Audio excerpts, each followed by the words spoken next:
Ayan na nga mga kaibigan, nagpapasahan na ang mga fake news peddler sa kampo ni Rodrigo Duterte. Eto mga kaibigan, ang balita. Former Duterte spokesperson and legal counsel, Attorney Salvador Panelo, clarified that former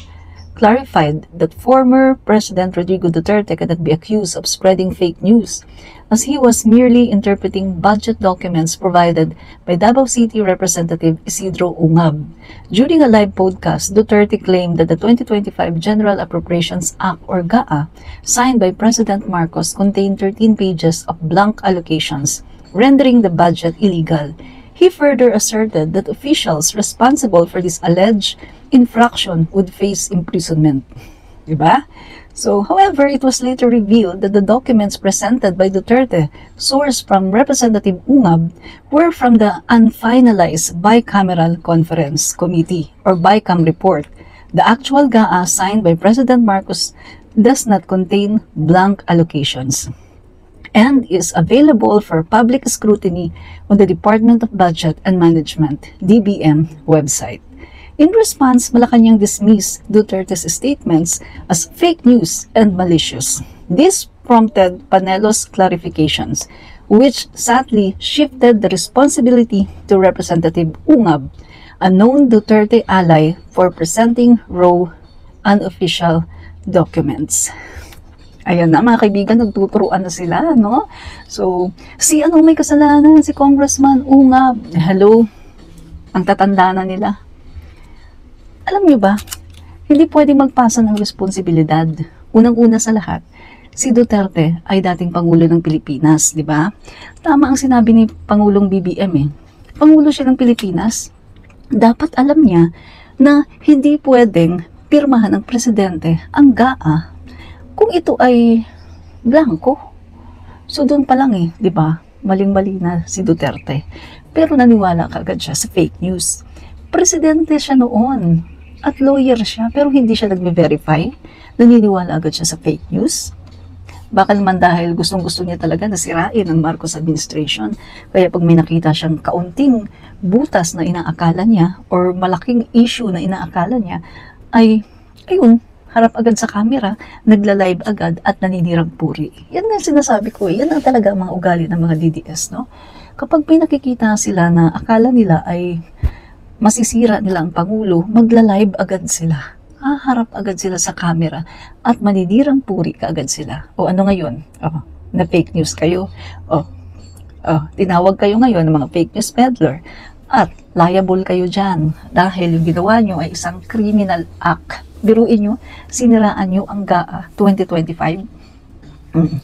So ngayon, hindi nyo pwedeng ipasa, no? May kasalanan yung angub na yan, ang ungab, at may kasalanan din at the same time, yung si Duterte, kasi hindi siya nagbe-verify. Parang katulad lang ng nangyari noon kay Badoy at saka kay Celis, di ba? May narinig na issue pagkatapos, ayun, nagtatalak na doon sa harap ng camera. At yun kung ano-ano ng mga pinagsasabi. Kaya, alam niyo ba, bago niyo gawin yan, mag-verify muna kayo. Nang sa ganun, ay hindi kayo nakukuryente. Naku, ilang beses yun ang ginawa yun. Wala na talaga kayong credibility, kahit kaunti. Walang natitirang credibility sa inyo. Mabuti pa kami, mga vloggers, no? Mga PBBM supporters sa mga vloggers, talagang nag-verify kami.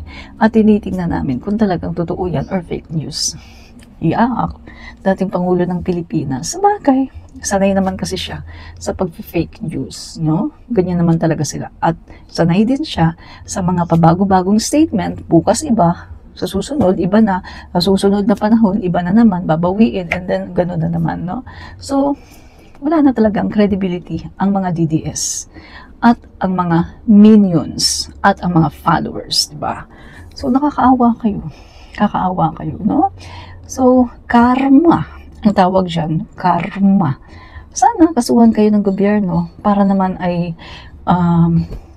you will learn your lesson, di ba? Kasuhan sana kayo ng gobyerno at hindi dapat ito palampasin.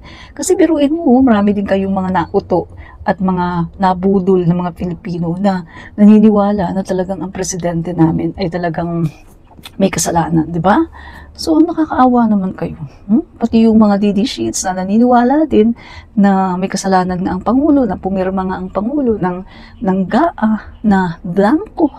My God, ang Pangulo pa namin nagagawa niyan. Matalino yan. At saka isa pa, hindi niyo ba naisip? Yung kanyang asawa, lawyer yan. Siyempre, alam niya kung ano ang bawal at kung ano ang hindi.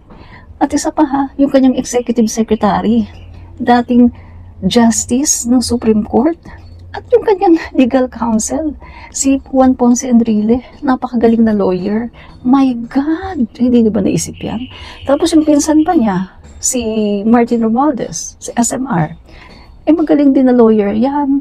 My God, hindi niyo talaga naisip Grabe kayo. So ngayon, damage control kayo. Kung ano-ano ngayon ang mga nire-reason out nyo, kung ano-ano ngayon mga palusot nyo, napahiyaan na naman kayo.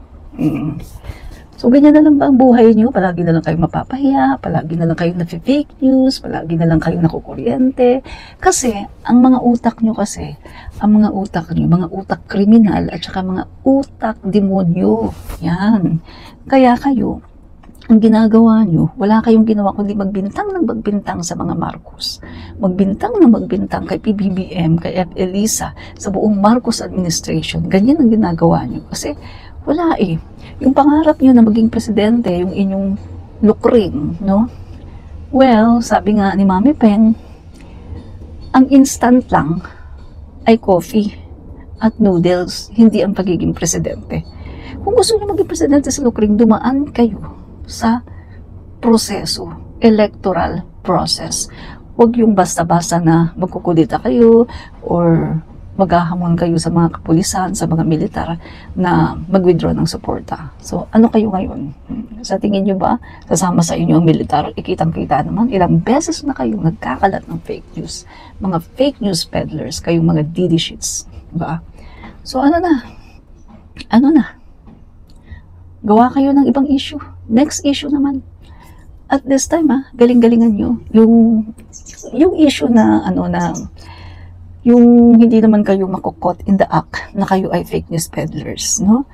Yung issue na medyo marirevive naman ang tiwala sa inyo ng taong bayan. Kasi alam niyo sa ginawa niyo, lalong bumabagsak ang rating ng inyong lukring. Sa totoo lang, lalong bumabagsak ang meeting, ang survey ng inyong lukring, lalong bumabagsak. Dahil din yan sa kagagawa ninyo. Sa totoo lang, kayo ang nagpapabagsak sa survey ni lukring. Diba? Pagkatapos magagalit kayo sa mga PBBM vloggers. Nandito lang naman kami, hindi para umatake, kundi para mag-debunk ng lahat ng inyong kasinungalingan.